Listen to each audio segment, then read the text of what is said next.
आम आदमी कमजोर क्यों है? और ये आरसीएम जैसा चुनौतियों का जो भंडार जहाँ मिल सकता है, ऐसा मौका जीवन में और कहाँ मिलेगा। छोटा मोटा काम करेंगे, चुनौती भी आएगी तो इतनी मामूली आएगी कि कुछ ज्यादा हमारा कुछ कर नहीं पाएगी। पर आरसीएम इतना बड़ा कार्य है कि एक बहुत बड़ा उद्देश्य ले लो, जितना बड़ा उद्देश्य लोगे उतनी बड़ी चुनौती आएगी, और जितनी बड़ी चुनौती आएगी उतनी आपके भीतर की शक्तियां जागृत होती जाएगी। अपने आप को कमजोर मानना अपने आप के प्रति सबसे बड़ा अपराध है, परमात्मा द्वारा दिए हुए इस जीवन का सबसे बड़ा अपमान है। अपने आप के प्रति ये मान लेना कि इस फलाने व्यक्ति ने तो बहुत बड़ा काम किया है, ये काबिल हो सकता है, ये सब कुछ आ सकता है, लेकिन मैं तो उस काबिल नहीं हूं, मैं नहीं कर पाऊंगा। ये अपने आप के प्रति बहुत बड़ा अपराध है। ये आपको कोई अधिकार नहीं अपने आप को कमजोर मानने का। आप ये कह कैसे सकते हो? आपकी ये हिम्मत होनी भी नहीं चाहिए, क्योंकि ये जीवन आपका नहीं है, ये परमात्मा द्वारा दिया हुआ जीवन है, और इसको कमजोर बताने का हमें अधिकार किसने दे दिया बताइए। वह जो पौधा था, इसी तरह से वह चुनौती को स्वीकार कर चुका था, और किसी भी हालत में वह साबित करके दिखाना चाहता था। उसकी भीतर की शक्तियां जागृत होती जा रही थी, नई नई शक्तियों को उदय होते हुए रोज वह देख रहा था। उसका आत्मविश्वास गजब का होता जा रहा था, जीतना उसकी आदत बन चुका था। जीतने के अलावा उसको कुछ दिखता ही नहीं था। जो भी उसको अपने से आगे दिखाई देता, थोड़े दिनों में वह उससे और आगे निकल जाता था। इसी तरह से विकास करते करते करते करते एक दिन वह उस धरती का सबसे विशाल वृक्ष बन गया।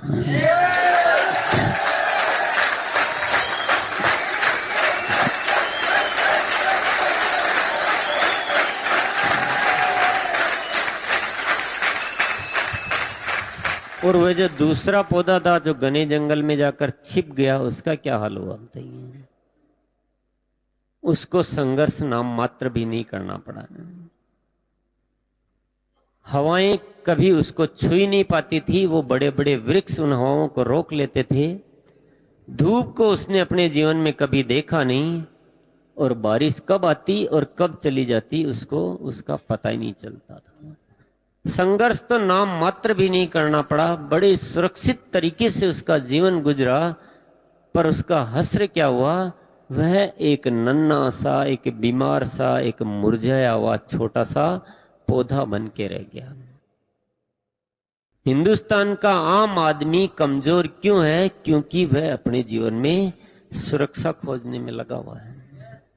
ये बहुत बड़ा रहस्य है जो मैं आपको बताना चाहता हूं।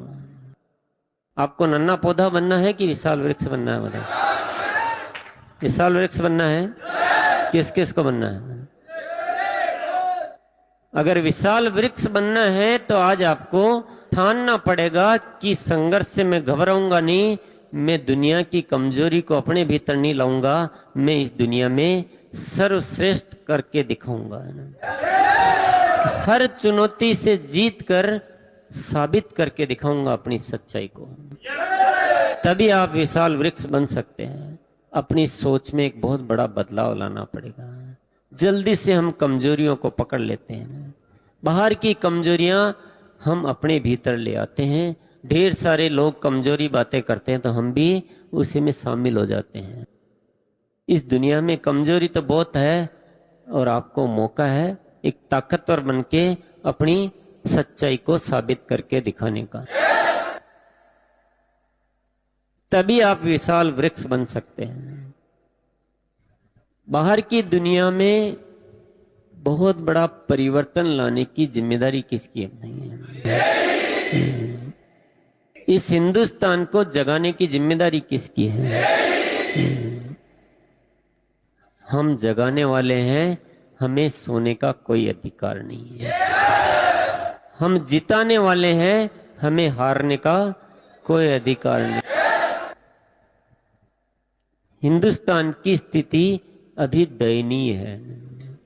इस देश में एक बहुत बड़ा रोग लगा हुआ है। सब लोग सुरक्षा खोजने में लगे हुए हैं। और रोग इतना गहरा लगा हुआ है कि किसी को पता ही नहीं चलता है कि हम कुछ गलत कर रहे हैं क्या। सामूहिक रूप से सदियों सदियों से लोग इस सुरक्षा की तैयारी में लग रहे हैं। सुरक्षा की बातें की जाती है, सुरक्षा के गीत गाए जाते हैं, सुरक्षा ही समझाई जाती है, सुरक्षा ही समझी जाती है। सरकार कहती है कि हम भी क्या करें, हमारी भी मजबूरी है, हमें तो वही बातें कहनी पड़ती है जो लोगों को पसंद आती है। अगर हम लोगों को काम करने के लिए प्रेरित करेंगे तो लोग हमें हमारी कुर्सी को ही उलट देंगे, हमें कुर्सी से बाहर फेंक देंगे। तो हम तो सुरक्षा की बातें ही समझाते हैं कि जो सरकारी नौकर बन जाएगा उसको सुरक्षा देना सरकार की जिम्मेदारी है।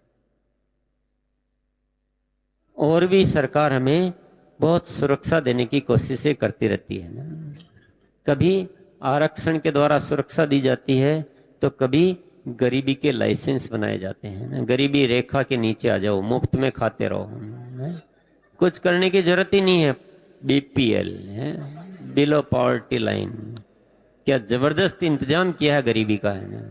कभी नरेगा सरेगा है, पता नहीं क्या करेगा है।